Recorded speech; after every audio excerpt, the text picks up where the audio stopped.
go. Are you hungry, but not for food? The most epic woman. Damn it. All right, take two. Okay. Wait, I like that. I like that. I know. I'm gonna do it. I just stumbled. Okay. Are you hungry, but not for food, for the most epic recaps in the Game Changers Valorant scene? Well, we're here to give it to you. Welcome, ladies and gentlemen, to the Post Plan. It's your host, Kpsy. Join me is Gompers and drDelta, and we're here to give you just what you need to fulfill your hunger this evening.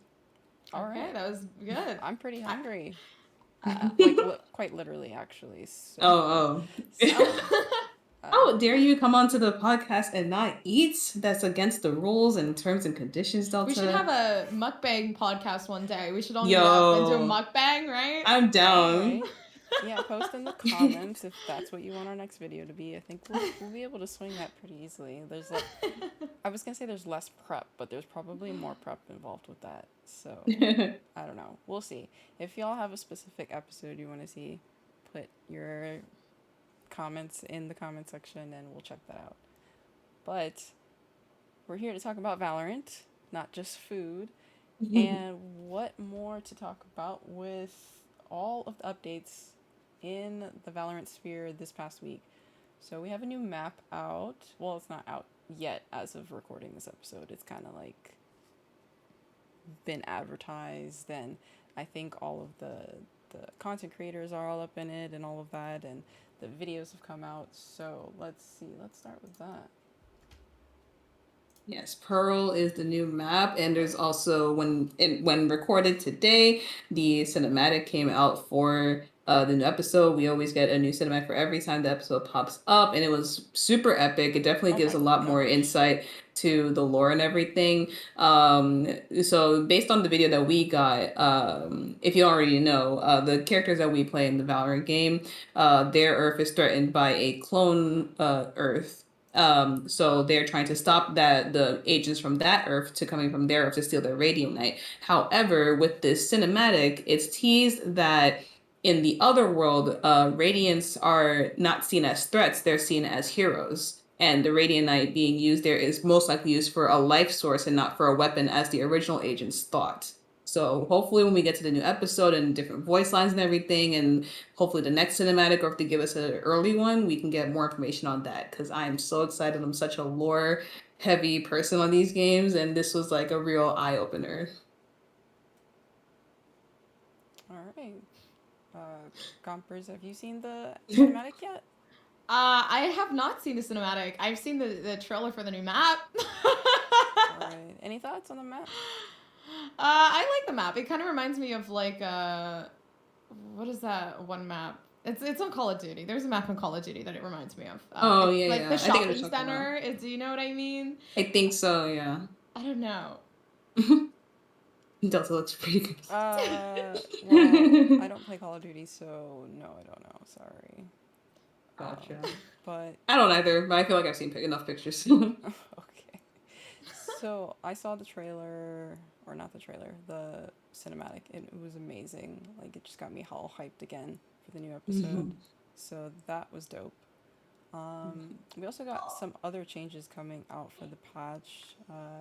Kpsy, do you have any particular change that you're most excited for? So we're getting the new map, and we're getting some rank changes, some bugs fixes. So I'm pretty excited to play on the new map. It looks very confusing. And we also do have the introduction of the new ranked, which is going to be Ascendant, which is going to be between Diamond and Immortal. I think that, I don't play in higher elo, but I'm assuming that it's a great way to probably filter out all the players that in that particular player base, because last I checked, or at least at one point, there's at least 20,000, 24,000 Immortal players. But from my friends who are in that rank, I hear so much about how, there's some people who are Immortal 2, they stop playing for a couple months and then they come back and they don't play so well, but then they still stay in their rank, or there's people that just are hard stuck in that area and they get put into lobbies with other higher Immortal players or even Radiant in Radiant games. So I think having this extra rank could possibly filter out those players who are not really below diamond but are not exactly ready to be in the upper immortal lobbies just yet. Mm-hmm. So that's gonna be my rank now. You know what, and that's totally fine though. That's totally fine. You're in the good middle. You're in a good middle. Oh, dang it. I mean, that's more than I can say. It's not a rank I most gave likely up. see anytime soon. So it's quite impressive, at least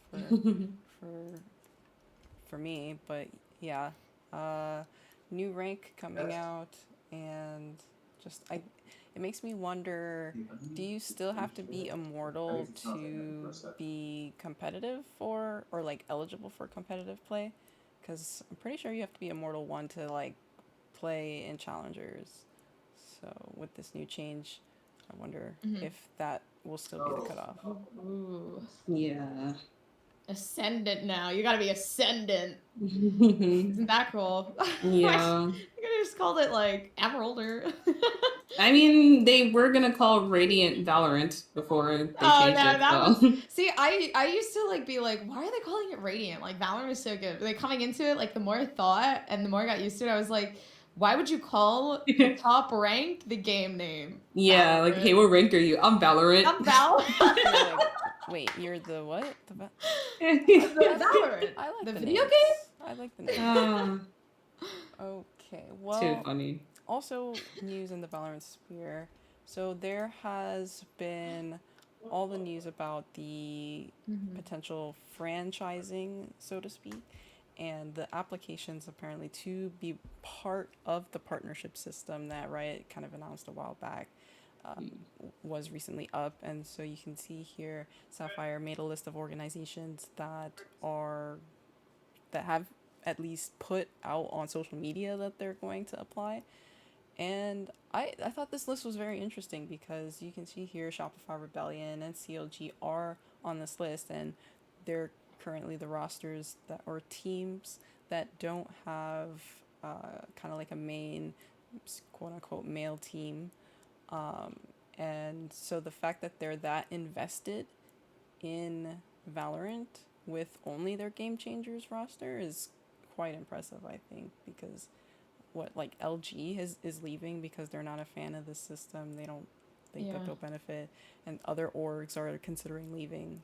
But those two orgs with just Game Changers team, at least at the moment, are pretty committed to do this whole partnership deal. Did C9 sign up? I didn't see anything on social media about it. I'm sure they did. I feel like C9 White would. I mean, C9 and C9 White. I don't know. This is weird. The whole like signing up thing is confusing to me. Yeah, no, they're being a little hush hush about it, like the full details. Yeah. But at least these are the teams that I also saw on social media that said we submitted. I think XSET also said they submitted something, so we know they have 2 teams as well. So yeah, no, just interesting their commitment to Valorant as an esport. Whatever that entails, no idea. But we will see maybe by the end of the year what that means. All right. So speaking of those orgs, let's move to NA, shall we? Yes. All right. So, well, okay, so with this episode, because we didn't film last week, it's kind of a conglomeration of 2 weeks of news, but I kind of thought this was really important to mention because Galorants is kind of the foundation of so many of at least my interest and entry into Valorant. So happy belated birthday, Galorants! It's been that was a sad happy birthday. Okay. Well, it's not as exciting because it's been 2 weeks, so I can feel the excitement has kind of waned down. But yeah, 2 years, that's pretty amazing. And so, in the spirit of this old tweet, do y'all have a favorite memory or something specific about Galorants that uh, comes to mind? Mm-hmm. Um. Repeat that, please. So, like, just the favorite memory from Galorants or Favorite something memory. that comes to mind when you think about Galorants in general.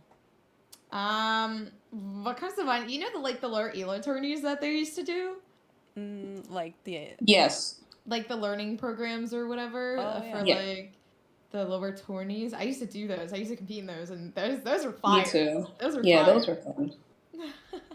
All right. No, that was a good memory. I remember when they started the GCL like leagues. I thought Mhm. that was pretty dope. Like, just that we were able to set that y'all were able to set up something like that. So I Mm-hmm. remember that. Anything specific for you, Kipsy? I remember I joined Whoa. Galorant right around, um, or right before, right around the time they reached 1,000 members. So very early on, and I have not regretted it since. I have, found a new hobby, a new miniature family, and a great hobby from all that. So to see it all grow from there has definitely been what's it called, a great experience. Yeah. No, I would say at least many of the people that I have become good colleagues and friends with have come from Galorants. So Mm-hmm. definitely a momentous experience. So thank you, Galorants, and happy belated birthday. Yes. Alrighty. What other news do we have? Is Kipsy's camera back? Nope. But we We'll have leave that. Okay, so we're gonna go through some of the roster news. There has actually been a lot of news, and Mhm. we have seen sort of the evidence or quote unquote fallout from this from the last few tournaments that have been going on, which we'll discuss. But the first one is from TSM. Leah Panda has been departed from the Valorant roster. Um, did y'all expect any changes from the TSM roster? Um, to be honest, I feel like eventually, yeah. This was like a little. I wouldn't say out of the blue. Like I definitely thought something would have changed on the TSM roster. But it does come a little bit to a surprise that it was Leah. Mm-hmm. Yeah, no, same sentiment for me. Like, I knew that something was going to change because they've always been just Yeah. like at the peak of they almost make these finals run, but then they just never like clutch it Mm-hmm. out at the end for some of their tournaments. So it's been kind of mixed results.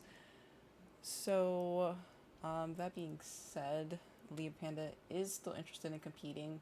We've kind of seen a trend of some players will like go on to sort of Mm-hmm. for content creation, but it seems like she is sticking with competing. So we'll just have to wait and see what team she goes into. And replacing her on the roster is Bungie. So Bungie will, from CLG, will be replacing Leah Panda as the fifth player, and we've already seen like her on the roster, right? Through what was the last tournament? Astral Clash. She was playing with them, Mm-hmm. and they did pretty well as well, but weren't able to again clutch out the finals. But Yeah. it's still a new pairing, so we'll give it some time to marinate and see what happens for Game Changers.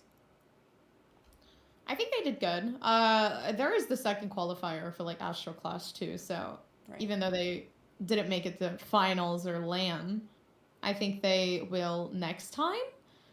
But the roster's already looking like good. Like you can definitely see some improvement there. Right, definitely. Okay. What else do we have? So, okay. This tweet was very confusing, and I wanted to know if any of y'all could maybe explain it. No, I cannot explain this one to you. So I never knew that Tyree left. well, that's my question. Oh. So I was like, welcome back. I was assuming that it was like one of those contract renewals. Oh, maybe. That would make more sense, I guess. Maybe it was a short, because like music industries and other places have that all the time where they'll sign an artist, but it's only like for a certain amount of time, and then the kid was like, yes, this group has decided to renew their contract with this company. So that's what it sounded like to me. I don't think she left and then came back, or maybe if not that, then maybe she, maybe maybe that hints to other members possibly leave. Right. Or maybe she took a hiatus. So that was my question. I kind of was hypothesizing what you were saying about a contract renewal, but then wouldn't we see other players also renew their contract? So Maybe it's a Gen G thing. I just thought this was very bizarre, and it made me have more questions as to like what's going on with that roster. We haven't seen Gen G in a while, have we? No, I don't. Yeah, no. I feel the last time we saw Gen G was like they didn't even play in Astral Clash. They played in like Game Changers, and that was it. They've been playing in weekly circuits and stuff, but yeah, I didn't see them in Sakura Cup either. I don't think I did. Yeah. Yeah. So another roster that's probably being shaken up. So we'll probably see during Game Changers or, yeah, I think other than Game Changers Academy, which we haven't seen them in lately, that's the next biggest thing. So who knows what they're cooking up over there. Okay, next roster or team. Manly Flogs is still in business. So Raging Penguin, who we did see in Astral Clash, they are now playing for the MILFs, and yeah, just a new addition to that team. I'm just glad to continue to see that team still in business. So yeah, even if it's not like in competing, I like the fact that they're expanding their content creators and whatnot. Right, in addition to like us talking about Galorants, it's definitely a kind of a mainstay name at this point where they're just a part of the community, and I love that. 100%. So much so that they have decided to work with Knights to make some merch, which is adorable, by the way. I'm gonna give them. Oh my gosh! Wait, I have money. I could possibly buy it, or or all of us can get sponsored. You know what I'm saying? Yeah. I'm just a suggestion. Knights, you can clash up with us. Well, I was just about to say we're about to do a free advertisement, so in return, you could give us some merch. It's a highly recommended suggestion. I actually have it. I have the merch. Oh well, lucky you. You're not supposed to tell them that, Gompers. Oh, sorry guys. I don't have the merch. I want merch. This is so adorable. I want this hoodie so badly. I'm trying to be frugal. I'm trying to save money. But like when you put stuff like this in front of me, like look at this, it's adorable. It's holding like the frog too, like it's cute. It's so cute. So I don't know how long this like limited edition item will be up, but hopefully it's long enough for me to get a raise or something, because I really want one. So or sponsorship. Yeah. The post like I said, a highly recommended suggestion. The post plan hoodie. Hello. Yeah. No. Like there's some free space in this arm for the post plant. Exactly. But I love things like this. I'm so glad Knights were able to make something like this happen. Okay. What else? We have a couple more roster changes in the NA to discuss. I think this is probably the biggest one. Yep. Annie has stepped down to join content creation on C9, and kind of in her twit longer, she talks about being more like passionate about doing content creation and not having the time to do it with all of the competitions and whatnot. So, yeah, what do y'all think about this? I love it, honestly. Wait, let me for those who don't know who was the replacement, let me pull that up and then we'll talk about that as a full story.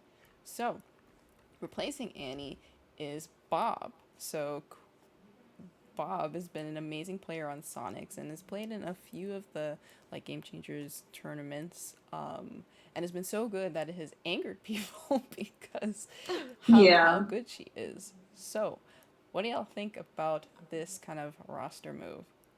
People who are angry and whatever can honestly get over themselves because Bob deserves this spot. Like, Bob deserves this spot. There's no doubt in my mind. I remember like all the way back in Sakura Cup. It was like last year, right? And I was casting, I think it was either Sakura Cup or Game Changers Academy or something. I saw Bob in it, and I had the privilege of casting Bob, and it was like, yeah, Bob's a fucking powerhouse. Like, I casted a game with Bob. Was I think one of my first times casting with Knights. I casted a game with Bob in it. I was you can hear me screaming, and she was getting a 4K just like super easily. It was as if she was in the firing range or something. But Bob actually deserves a spot, like 100%. Yes, like I honestly think Bob is gonna make the team thrive even more. Yes. And like we're gonna see the team be even better than what it was before. Like this is the roster that C9 needs to be able to get themselves towards their goal, to make it to like, you know, how they were talking about, oh, we want to make it to Masters, we want to be able to win some, you know, go far enough in VCT. I think Bob is I'm happy. I saw Bob on there. I was like, because there's in reality, I don't think there's anybody that could like replace you know, anybody on C9, but Bob is like the perfect fit. Yeah, and with Annie going to content creation, I've always been like a gut feeling type of person, like a vibe person, right? And I had a feeling that something like this would happen actually, because I noticed that Annie was, you know, doing a lot more content creation, playing a lot more other games, and doing a lot of variety on her streams. And I know, and I knew in the back of my head, like, damn, she's playing Rust, but also playing in the tournament tomorrow. You know what I mean? So I could see like there's a lot of stuff to balance, and it definitely does become a lot to be not only a pro player but also a content creator, because that's what most pro players have to do. They have to do both in order to not only get their name out there, but also to make some money. And you know, it's different sources of income and different. Different, but also different jobs. So balancing the two is definitely hard, and I applaud those who can do it. But if you can't do it, then you have to pick one or the other. And you know, Annie picked her choice, and if she's happy, then she's happy. That's funny too, because I did see Annie playing like Weed Simulator or something like that. What? She like you had to make like you had a weed business, and I saw Annie playing. And I was like, this is the game. This is the game. Gotta do it. Yeah, so this roster move, I mean, of course, in the Game Changer scene, like, they were already untouchable, and so this just put the stamp on it, and probably put their stamp on the LAN later as well, but at least for the Tier 2 scene, I just wonder how much more powerful it'll make. Like, clearly it'll make them powerful, but just, like, can they take maps off of, I don't know, complexity, for example, that kind of thing. So it'll be interesting to see, because they also made another roster move. So let's see, it's been a while since they dropped Dream as their head coach, and they recently announced, I can't pronounce this name, so I won't try, but this this person as their new head coach. And this person is apparently going to be doing some, some in-depth discussion with the Valorant crew. So hopefully we'll get a chance to see what they're all about. All right. So yeah, this team is going to be scary. New coach, new Bob. I don't know what. Yeah, Shopify had a close game with them before. I don't know about now anymore. Oh yeah, it's gonna be it's kind of gonna sad. We yeah. should just write the check right now, to be honest with you. Okay, another team making a coaching move is XSET. So I believe the previous coach was Ducky. Been with them for a while, but they are also in the business to making changes. And another coach that I am not familiar with, named Danimal, will be coaching them. So, welcome to the scene, Danimal. And we also haven't really seen XSET in a while, so I don't know what this roster change means for them, but team coaching change means for them, but more to look out for. Alrighty. Well, I keep talking about coaches. We have another coaching change, and we heard a little bit about this last night on Astral Clash. So, Immortals, what is it? Oh, a little less than a week ago, put out a notice that they're looking for a new coach.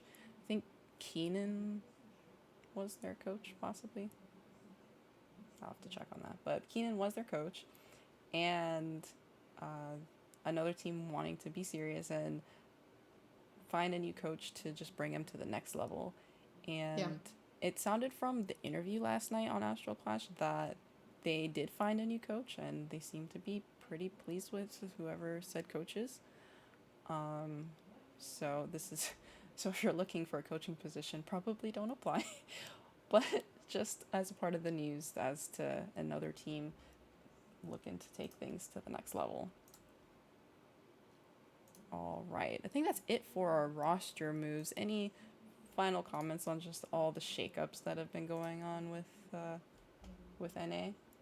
Well, I think it's a lot more refreshing to see than when we see in the main VCT bracket, because I feel like we discussed before with the main VCT bracket, it seems like teams will have a bad loss and then automatically there's a roster change after a couple of bad games. But I think all these are just, they aged well. Everyone who is currently leaving or switching rosters has had their time in. It's not necessarily the fact that, the team that they're in were particularly bad or they are not doing so well. It's just the timing of everything, and it either aged well or they're moving on to other things and looking for other opportunities. So I think it's a little more refreshing to see these changes this time. Yeah, it feels a little less. It feels like a kind of a mix of reactive, but again, just teams just trying to put their best selves forward for the next GC and other tournaments. Alrighty, so done with the roster news. Let's see. Talk about some of the tournaments that have been going on. So we have the Challenger series. So this is kind of a tournament that has been going on between University of Kentucky and Gen G, wanting to give students, non-men students, the opportunity to compete. And so they do it for Valorant and League of Legends, and they recently finished their Valorant tournament. I know, Gompers, you were casting this, right? Do you have any overall thoughts about this tournament? About the UK ChallengHERs. Mm-hmm. I mean, it was mostly puggy teams.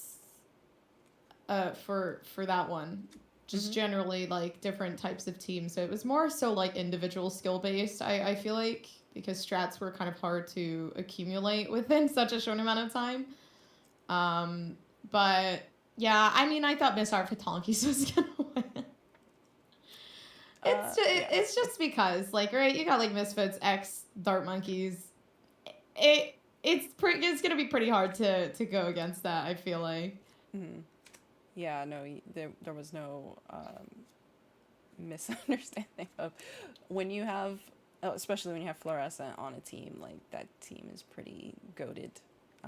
Yeah, oh man, watching Fluorescent live when I was casting Sakura Cup was just crazy. I felt like I was watching one of those, immortal Jets smurfing on Iron players. Not to say that they were playing like Irons, just that's the vibe I was getting though, because No, she it was feels just like actually Smurfing going on him. insane. Yeah, Yeah. it's insane. The plays are amazing. So that team was able to win the UK Challengers series. But yeah, I just like this series. Just another opportunity for players to compete and kind of the focus on students. So because they don't really get an opportunity to compete too often with their studies and all that. But yeah. Okay. What else do we have? So you mentioned Sakura Cup. So Sakura Cup went on not this past weekend, but the weekend before, and or not weekend, the week before, and we have, well, up here we have the group stages of what kind of went on. So we have 8 groups, and most of them filled with 4 teams, and kind of the teams that we have grown to love, TSM. We'll talk a little bit about native gaming and a little bit Dart Monkeys, Version X, Misfits Black, and then also like Team Mystic Venus and Team Opulence Black as well. They've continued to kind of be the dark horse in these games. Let me see. So the winner of the Sakura Cup was Native Gaming.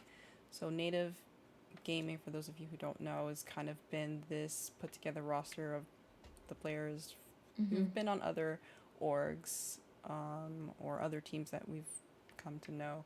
So like Apadays, Luna Fox, who was previously on Misfits, Ari Anarchus from XSET from a while back as well.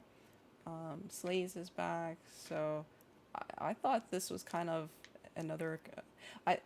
I thought this team would have been called like the Randos at this point, because it's just kind of an Avengers style put together. Yeah. All of really good players, but they found an org to represent them, so Native Gaming, and yeah, I thought they looked really good. Do y'all have any thoughts about Sakura Cup? I was just more so like Luna beating her old team as they let her go is like, I had to feel like the most satisfying thing in the world, I feel like.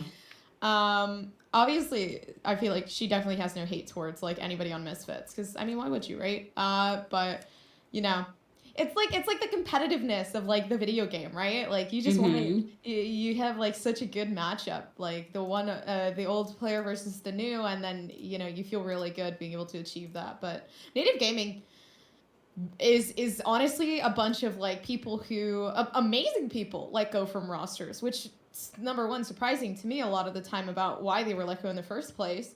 And then they come and make this, and then you're like, oh my gosh, these players are so good, and they just played in Sakura Cup and another tournament, and they already have 1K to their name. And then you're like, somebody pick them up, but they were picked up, and they deserved that spot, I feel like. So I'm hoping, they make really good income coming soon for Native Gaming.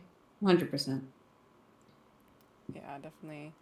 Kind of if we look at the layout of the LAN, so like you said, Native Gaming was able to beat Misfits Black in the finals. Any other games that kind of stood out to you? I know that you both were kind of involved with Sakura Cup. No, not really. Okay. For me, I was thinking Version X.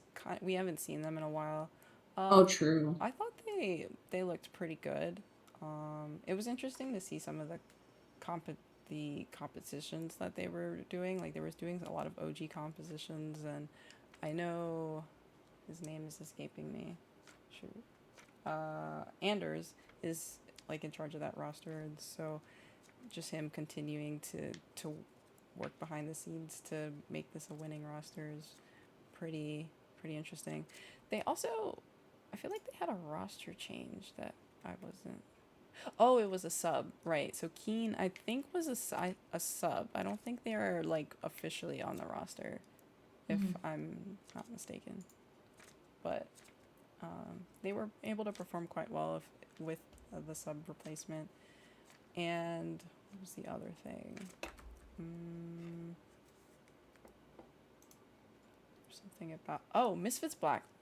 So they looked really good, I think. So with Fluorescent and Vernina, I think there was like a tweet about how ridiculous their like KDA was to get like put together. So they were just this ridiculous duo of Chamber and Duelist just going around killing machines. And I think Misfits Black definitely have a chance to make it this time into the playoffs for Game Changers, because that experiment okay, wait, Fluorescent can't play in the next Game Changers, right? I don't think so. Maybe I forgot when her birthday is, but I think she's close. Their birthday I think is in like somewhere near fall. Or I think around like fall or like at the end of summer or something, which sucks. But I think honestly with Fluorescent, the roster thrives for sure. But it's like, you know, you're building a roster around Fluorescent. I'm pretty sure they're scrimming with Fluorescent. So it's going to like kind of create some discourse before Fluorescent turns 16. And it's like, with Game Changers LAN coming up, with it being kind of like the first big thing, is this really a tactical move on Misfits' part? Like, you know what I mean? I feel like it's dangerous. I do think Fluorescent is like a beautiful addition, but I think as of right now, they should build a permanent roster and have Fluorescent, have somebody fill in for Fluorescent until Fluorescent turns 16, and then kind of like be building that roster first and then build up Fluorescent. Well, I'll go ahead and bring this up since you mentioned it, but we've been kind of alluding to the prospects of LAN, and I believe there's been a little bit of news leaked in terms of what kind of what the rules are. And so it says here that the winner of the third series will automatically qualify for the LAN. So if Misfits is able to somehow pull a win over Cloud9 for the third series, then they can have floor. In which floor will most likely be eligible at that point, then they could have a chance at LAN. But otherwise, like if Cloud9 win the third series, then it'll go to the second seed with the most points, and I believe they're like not really high up in terms of the points to have gotten second place. So they will have had to perform very well without Fluorescent in the next one, and then kind of also very well in the third one. To be honest though, C9 so I don't think they're gonna win. With C9 and the roster change and the new coach and the rebuilding and the muscle power that they have on C9 now, I mean, it's going to be almost impossible to take away that first place spot, to be completely honest with you. And then you got Shopify. You got to get past Shopify, which is kind of like the second, I would say the second best team in NA, right? So, you know, you look at those standards and you're like, dang, I don't know. It's more so like, was it a good idea at this stage? I think it was a good idea to get Floor. I think more so like keeping Floor in their pocket, but also having an actual roster that they can rely on to win tournaments. Because it's going to be like really risky just throwing something in there once Floor turns 16. Yeah, you built it. But like C9 and Shopify and all the other very, very strong teams, like losing to Native Gaming with Floor on the roster, it's like, yeah, there's a lot of buildup that needs to happen, but there's also very strong teams that have been building their roster before you. Well, speaking of Native Gaming, that's also another roster that I think we need to watch out for the next Game Changers. So they can possibly pull an upset to make it into playoffs, I think. I think so. We haven't, we're not too familiar with Scourge because they've recently played on Complexity as well as Pioneers. And so kind of new to the scene. And they're like pretty amazing as well. So you can see at least here top fragging with Ari. And yeah, it's since they're fairly new, they have so much growing potential. It's kind of scary, to be Yeah. honest with you. No, I agree. And they just started. So it's like, even though they didn't win, I feel like even though, yeah, whatever, they didn't win Astral Clash, like, this is a new team that is already defeating half the signed team. So it's like, Yeah. I don't know if, like, I don't know if you heard, but, like, they just started and they're already probably, like, they would probably make top 8 in Game Changers if they can. I don't know. Comparing them with Dart Monkeys is going to be very hard because they haven't competed yet. And I feel like that's going to be interesting. Like, the two top unsigned teams, battling each other to see which one is the better unsigned team is going to be like. Well, yeah. So, I mean, this record for Sakura Cup was just super clean. But you did bring up Astral Clash, so we'll go ahead and talk about that. So Astral Clash happened this past weekend. For the finals, they went up against Immortals, which, can I say Immortals? They're looking pretty spicy. Yeah. I mean, did you expect them in the finals? No, and not like a mean way. I never say anything in a mean way. It's like just statistically speaking, surprising. Like it was surprising. Because like we did see them, yeah. Light of Sketchers, they were an unsigned team that managed to do well, but they weren't Dart Monkeys, right? So they get signed, they get their coaches, and they get the shaping. So then coming in, I was like expecting maybe semifinals or possibly a little bit lower than that. And they just improved so much that it was kind of crazy, like seeing them pull this together. Yeah, so that new coach working wonders, and like you were saying, we were kind of disappointed when they weren't able to make it into playoffs, but as Tupperware was saying in the interview, like, they have a fire built under them to try to make it in next time, and clearly something's working. They were very clean this series. And it was beautiful. It was beautiful. So definitely out for revenge. I when we do our pick'ems for the next Game Changer series, I don't know who I'm gonna pick, to be honest. It's do we have to pick 8? Like, I don't. Well, I hope it's not 8 because that's so hard. I don't know. 8 teams to make into playoffs. I think Dart Monkeys. Oh, you're gonna guess now. I'm gonna guess now. I got the whole list, baby. I know what I know. C9. Well, are they playing? I don't think they need to. I mean, they don't need to, but they're probably gonna play. Yeah. I mean, it's money. It's free money at this point. So, most definitely C9. Most definitely Shopify. Most definitely Dart Monkeys. I believe, honestly, Dignitas, because they've improved a lot. Yeah. So that's 4. I believe Dignitas making that 4. I don't know if Gen G is going to play or what's going to happen with that. Play, but I don't know what their standing is at this point. Yeah, I'm very unaware of what's going to happen with that. But as for everything else, hold on. I'm trying to look for all the team names so I don't just say a team that... TSM. I think TSM. I believe, actually, hear me out. CLG, and then for the last team, I'm going to be honest, I do think that, well, we haven't seen a lot of complexity. We have Where have they gone?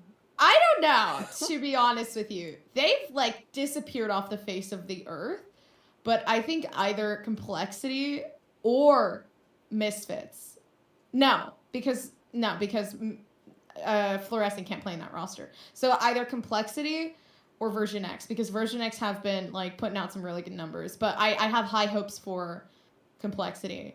Even though they haven't been around, I'm sure they're like really plugging, like not cooking things up. Yeah, because they're not playing. Nobody knows their strats. Nobody knows what's going on, and they're kind of like in the shadows, you know? Right. All right, that's fair. I need some more time to marinate. Like, the first 4 you mentioned, yeah, but the last 4, it could be a toss-up. So we'll definitely have to dedicate parts of our next episode to the pick'ems for the second Game Changers. All right. So, what else do we have? Oh, we kind of were talking about Astral Clash, so maybe just to finish that off. So 32, about, what was the 32 team kind of setup, and they had a group stage, so some teams that we're familiar with, like Team Opulence Black, clearly Immortals, Native Gaming, and in the end, Immortals were the winner of Astral Clash. So they, as well as Native Gaming, will qualify for the LAN.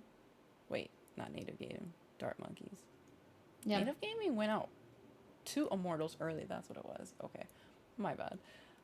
So Dart Monkeys and Immortals have qualified for the LAN in Southern California. I almost said Carolina. Southern California. Very, very different parts of the country. And then, like you said earlier, there will be a second qualifier to try to make it into the LAN. I believe also there's invited teams, so those will be announced a bit later as well. Yeah. Okay. Almost done with NA. There's so much happening. We have, what else? So, like we've been alluding to, Game Changers Academy is coming up again. So this weekend. So stay tuned for that. It sounds like it'll stay a 32 team tournament. So plenty of spots. And yeah. I wonder I wonder how many signed teams are going to end up competing in this, because it's so close to Game Changers. Like, you know, they might be saving strats and whatnot, but we'll see. And then the big shebang, Game Changers, is the registration just finished up. I know Aloe has kind of been putting out tweets saying teams need to sign up because they're trying to increase the size of the qualifiers. So that's cool that many teams want to sign up, right? I think it is. Of course, like, the location of Game Changers was also given out, so, like, who does not want to go to Berlin? Oh, you one step ahead of... Oh, yeah, my bad. There we go. Yeah, so not just you, but Redco, the coach of TSM, is pumped when the announcement came out that... Oh, not this one. Berlin will be the location of the LAN at the end of the year. So... That's pretty dope. I know all of us really want to. I'm literally, like, after that was announced, I have been VOD reviewing nonstop. I've been, like, working so hard. I already know a lot about, like, the female and non-binary scene, the Game Changer scene.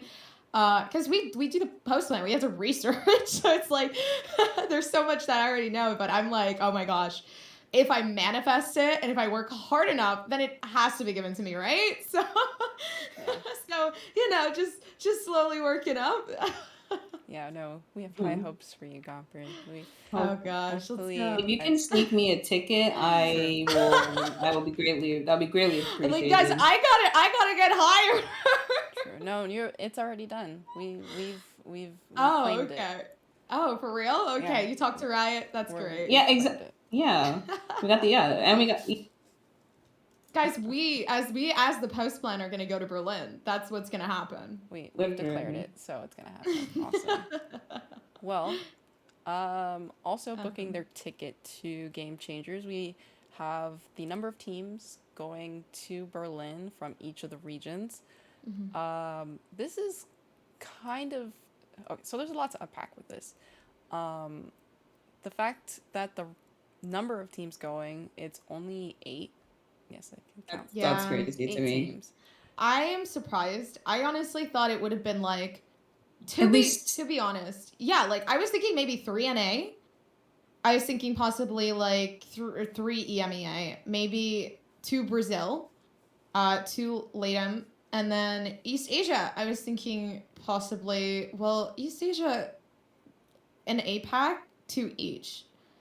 I wasn't thinking the slots were going to be too big, right? Considering it's kind of like, I wouldn't say the scene is smaller, but in some ways it is smaller. So I wasn't expecting like a whole entire party, but I was expecting more like, I mean, APAC is huge. So is LATAM. So I was like a little surprised that we weren't getting more. Yeah. Yeah, I agree because 8 just doesn't really like. Yeah. Like it just I don't. It's not going to be a long event. There's going to have to be like a possibly like a double elimination or some weird format that allows. It's 5 days and 15th to the Yeah, 20th. like And that sucks. I feel like because like I want to milk this. I want to like be able to watch for a whole entire week. Right. Like, I don't know like how.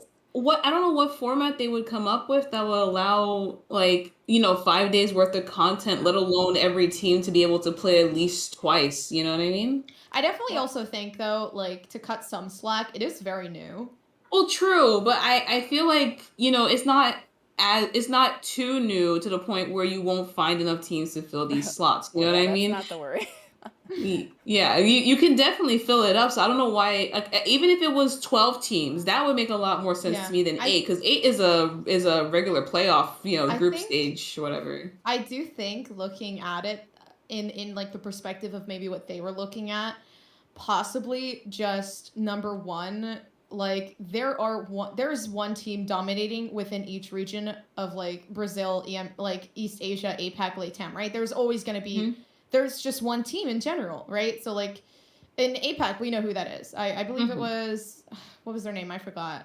Alter Ego. Alter Ego. Yeah, Alter Ego Celeste, right? So I feel like they were looking more at like, we don't want stomps, we want interesting gameplay. Right. And looking into these regions, there aren't a lot of players that have taken down these teams in a while. So I'm assuming it's just thinking in the perspective of like, we want teams that are actually gonna give like a really good showing, and we don't want to just welcome anyone. It needs to be very secure, and that is fair. But I was somewhat hoping, because this is gonna motivate a lot of players. Exactly. I don't know if the whole point is like to motivate these players to the point where they want that first spot and then see how it goes and see what happens, and then next year kind of make it bigger, which I feel like they will next year for sure. Yeah, if they don't, then it's a scam. It's a scam. Okay, but I do think testing.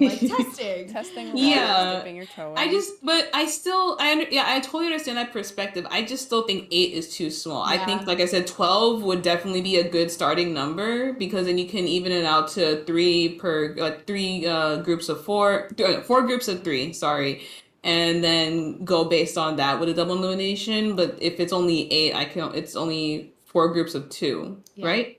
Well, I don't even know. So based on this, or 2 groups of 4, it's only going to be based on the explanation, it sounds like it will only be a double elimination bracket.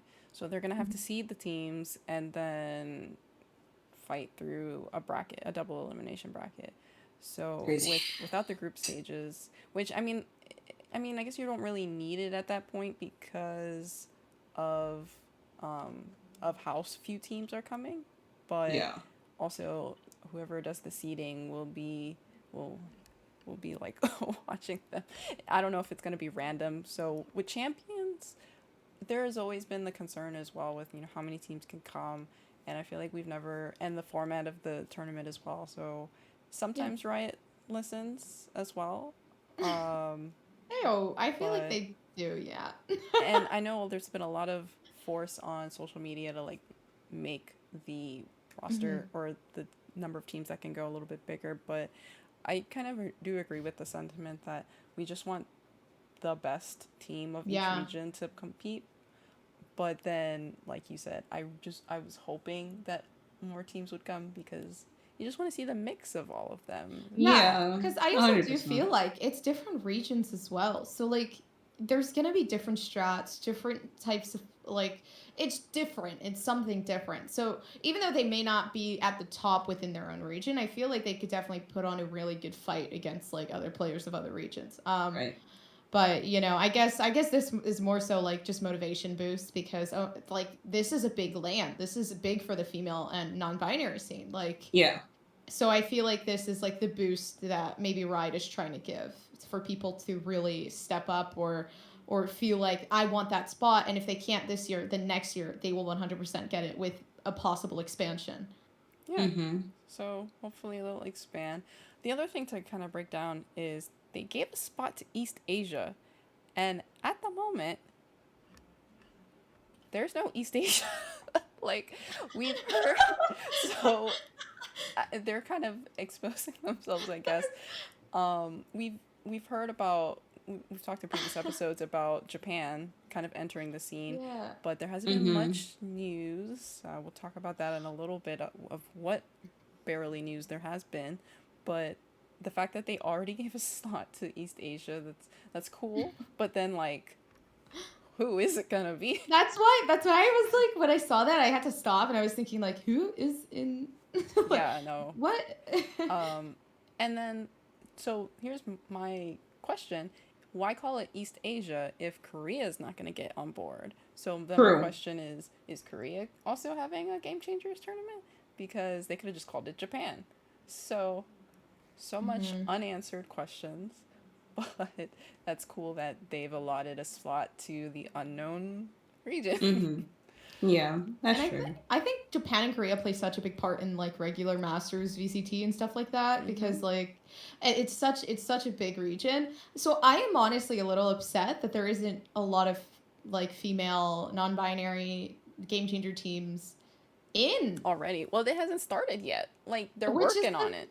I feel like that sucks. That would be so cool. I'd be watching that day in, day out, like numbers in the books. That'd be so freaking cool. Because already looking at like, Korean VCTs or whatever, regularly just looking at that, it's pretty interesting. I also like the way they cast. It's very fun. But like, I feel like that, I don't know. I feel like it'd be pretty cool to see that. Yeah. So a lot to just hope for with this. It's nice to finally see the number of slots that have been allocated, and we've already talked about the person who is the team who wins the NA third series will automatically qualify. Yeah. And then I'm not sure what will happen with EMEA, but we basically already know who's going, except for kind of sort of. So still exciting nonetheless. And we don't know who the talent will be. So we're manifesting that. And but we know who it hopefully will be. Exactly. Sky. I don't know. I'm hoping. I feel like I'm very in the scene. I don't know. I don't want to jinx myself. So all good. I either way, honestly, Riot will make a beautiful decision and an amazing decision with talent. I feel like, but like Riot, if you want, like somebody who's like pretty good, honestly, like in my opinion, honestly, like I think I would be like a really good fit. Like I don't know, like I don't know. All right. Sounds good. Well, we kind of went ahead and spoke about the Game Changers LAN. But there's also been some other news going on in the world. We spent an hour talking about what is the timer at? An hour talking about NA. It's specific. A lot happened in NA, but yeah, it is quite a bit to talk about in the last since we last recorded. So pretty eventful. Yeah, but that means the scene is thriving. So no complaints about that. All right, shall we move to LATAM? Yeah. All right, let's do that. So, in LATAM, we have another tournament series called Volcano Thunderstorm, which is kind of a dope name. So another competition being done in LATAM, which is, again, I'm just into having more opportunities for these teams to compete, but it's also a LAN. So POG for that. So this will be on July 3rd for the LATAM teams to compete. I hope there'll be a stream. Yeah, I believe this is Dryad's organization. Neck of the Woods? Oh, wait, that's her org? Like the Volcano Thunderstorm. Oh. Right? I don't know. I believe... Maybe? Wait, did I just... I believe so, because I think they put an announcement saying, like, that... Oh, right here. Hold on, I'm looking for it. It's coming. It's coming. Just give me a little second. Because I remember reading that they posted about it, and I think Dryad said something along the lines that they're like either the founder or the co-founder and wanted to make like more opportunities or something like that. So there's something saying, oh yeah, a project I've worked on for months that finally gets to see the light of day. I'm happy to announce I am the co-founder of Volcano Thunderstorm. No shit. So yeah, a tournament organizer, basically that's what Dryad said. And so it's to just like the initiative of bringing more competitive stuff to. Awesome. And a LAN nonetheless. Cool. Yeah. So we'll definitely have to bring her back to get her take on this thing, because that sounds pretty amazing. So it'll happen in a few weeks, and then maybe after we'll get her to give us the lowdown on what's going on. I wonder if it is her spiel. I wonder if she'll be there in person. That'll be amazing. All right. What else is going on in LATAM? So, Skullcracker Femme is a team that's been at the top of LATAM, and I guess this kind of also begs the question, you know, we have LATAM North and LATAM South, and so those two teams are going to have to compete in, I forget what the end competition is called, but those two teams are going to have to compete to be the grand final of LATAM in general, so that they can make it into the LAN. So LATAM, they're LATAM North, right? Yeah, North, so that they can, you know, just continue to stay competitive in the region. So making a roster change on their half. What else do we have?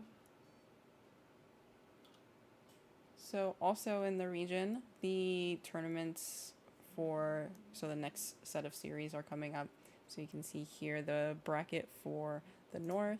So teams that we have come to know, like Firepower and Skullcracker Femme.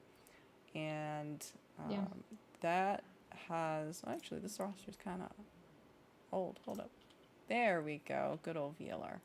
So VLR already has the updates for what has gone on in that open series. So you can see Skullcracker Femme and Firepower, as expected, are in the upper finals. And we'll be able to see what happens this weekend. Who comes out on top. I know those two have been kind of battling it out as of recent. And they'll probably meet each other again in the grand finals. And so we'll see who wins this weekend and kind of what that does to the scoring, or the rankings rather.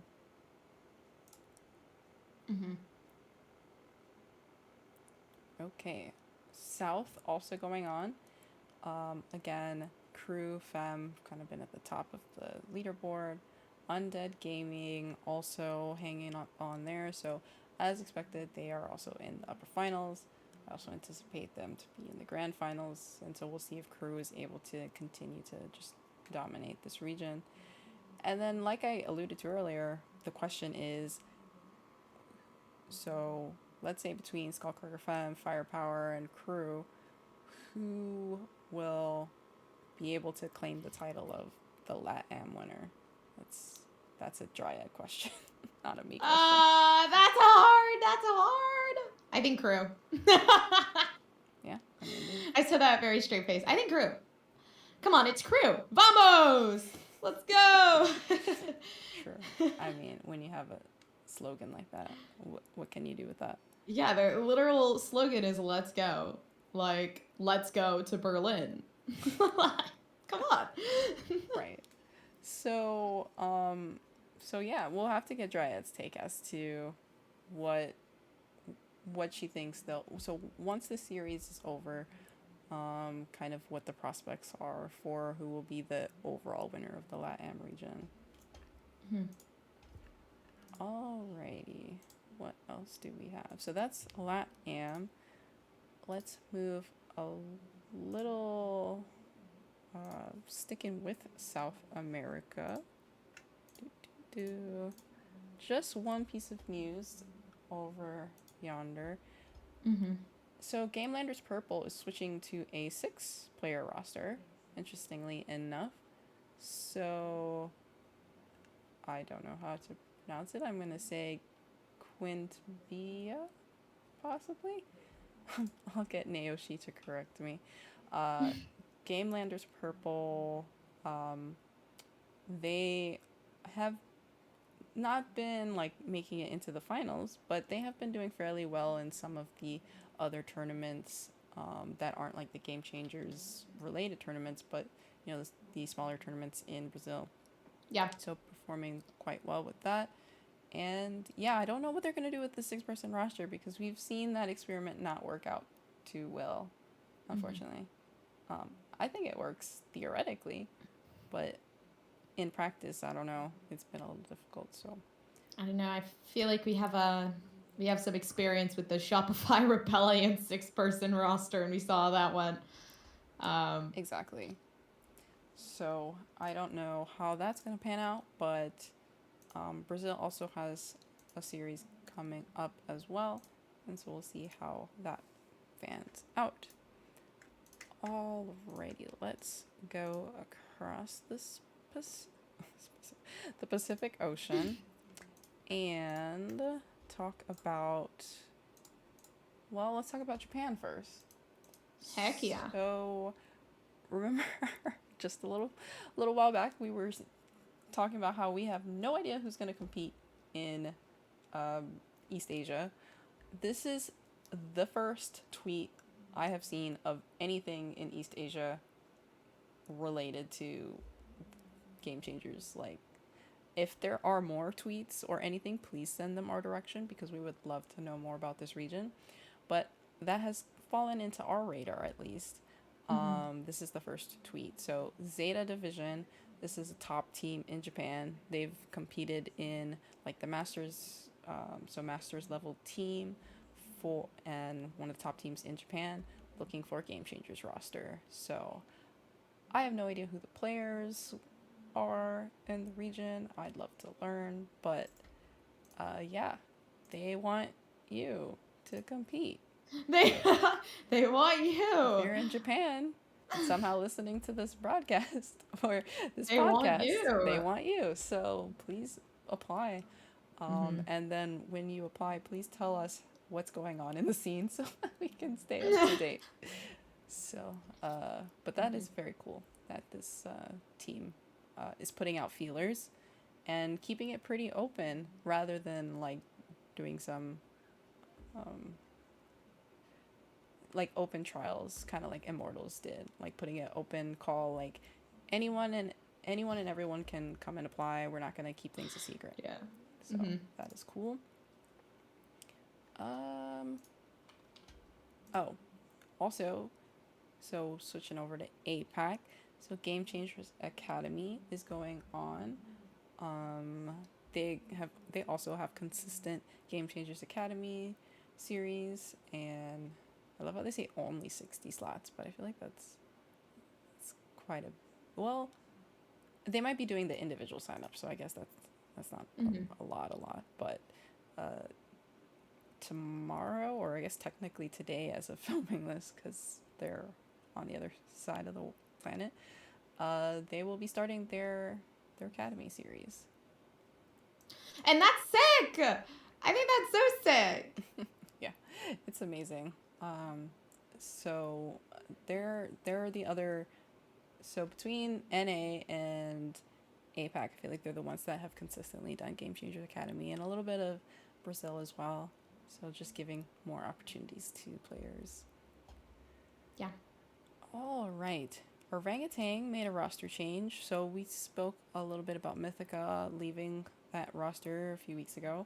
So they are replacing Mythica with Chloe, it seems like. So don't really know too much about this player. But I guess we'll see how this roster fares in the next tournament. And FSL, because they are such an amazing organization, have made it super easy for us to understand how things are shaking down in the region.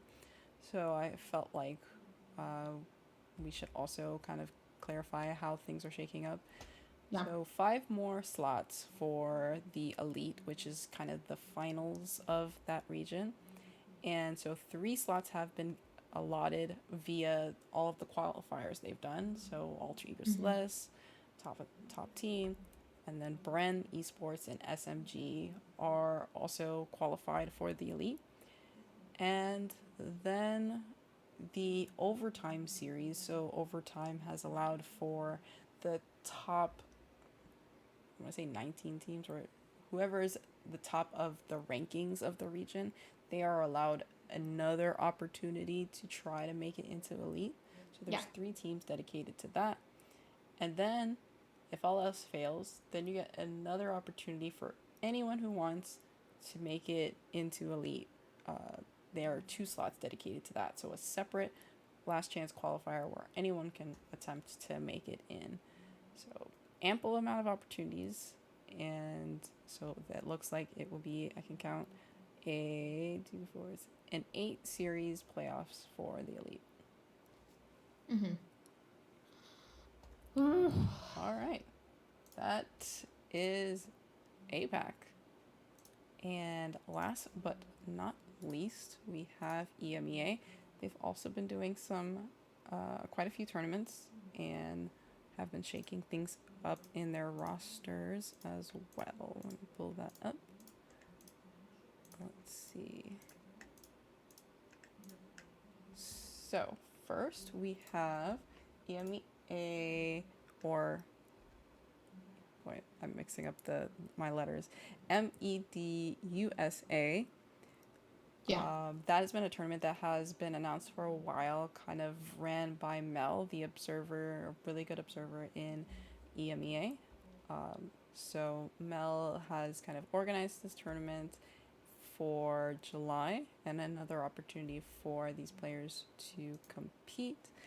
They've also announced kind of who has been invited. So there'll be like teams who qualify and then the teams who have just straight up been invited to compete.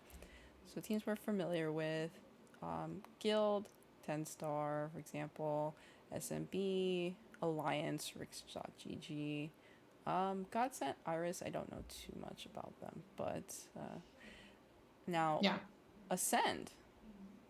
So, nope, not that one. There we go. Acend has picked up a Game Changers roster. This is amazing. Like, the team that has performed ridiculously well in Masters and champions for that. Champions, like they're literally the champions of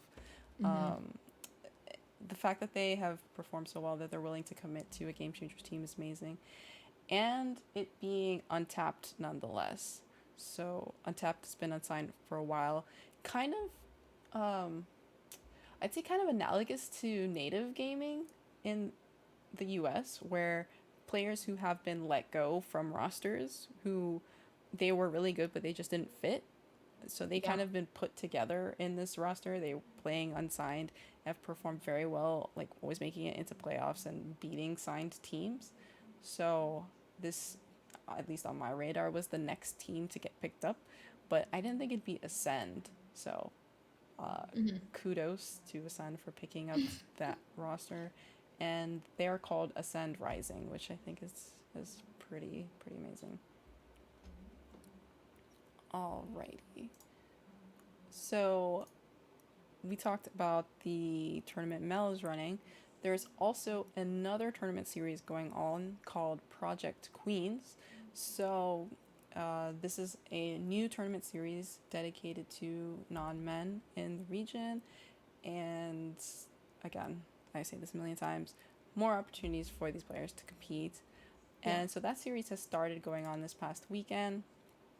Acend played in it, and some other teams that I'm not familiar with.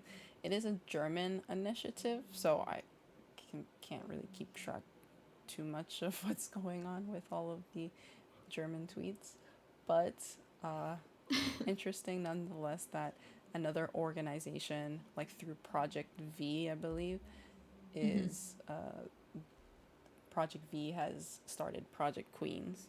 so that they can invest in the region. Also competing in Project Queens, we talked a little bit about Angry Titans last time. So Angry Titans this Project Queens also has a LAN component. We love LANs. Yeah. So Project Queens LAN, so Angry Titans has qualified for that. And I didn't see too much other information about this tournament again because it was in German, so I don't understand. But definitely wanting to keep track of this org and what will happen for the upcoming LAN. Oh, that's cool. There's a lot of LANs just popping out. Yeah, no. So we talked about the LAN in LATAM. There's going to be the LAN for Astral Clash, and then this one. So, yeah, a lot of LANs. I'm so glad we're getting back to doing in-person things. It's just that much more hype. And so hopefully I can at least catch the streams of those so that I can live vicariously through these people. And I guess the last piece of news, we talked about Alliance going into that other tournament. They also had a roster change. So Jolina, I believe, will be playing for this roster as well. They performed quite well in Game Changers. So more excitement coming up in that region. Yay! All right. We made it. We did it. Yay! It only took 2 hours today. No. Oh my gosh. We had a lot to go through, especially with NA. Yeah, that was a lot. There was like 2 major competitions and a couple minor competitions, all of the roster changes, and so just so much look forward to for the second Game Changer series. And yeah. Any closing thoughts about just all of this news? No. No. All right. Not at all. Not at all. I feel like we talked about everything. We did. We talked a lot. I'm definitely interested to look more into the Japan scene that's coming. I think I want to see what's going to happen there. Definitely. No, I'm so looking forward to Japan, and I hope if anyone knows anything about the upcoming Japanese scene, please reach out to us because we want to learn about that scene as well. Yeah. If you want to drop some hints about what potentially is going on in Korea, please do that as well because, like we said, we want to bring you the most updated news about what is going on in the Game Changer scene and prepare us all for the LAN that's coming up. Because, like we said, we do know kind of who's going so far in the other regions, but the big mystery and unknown factor is East Asia. So, yeah. That does it for us today. Thank you so much for watching this episode of The Post Plant. Please stay on the lookout for the next episode, and we'll have a lot to unpack. There's so many series that are coming up as well. We'll probably have another long episode for our next one, so we'll see. But if you have stayed for this video, thank you. Please continue to like and subscribe to our YouTube channel. Stay on the lookout for our socials for more updates. And yeah, thanks a lot. Thank you. And have a good rest of your day. Bye, everyone.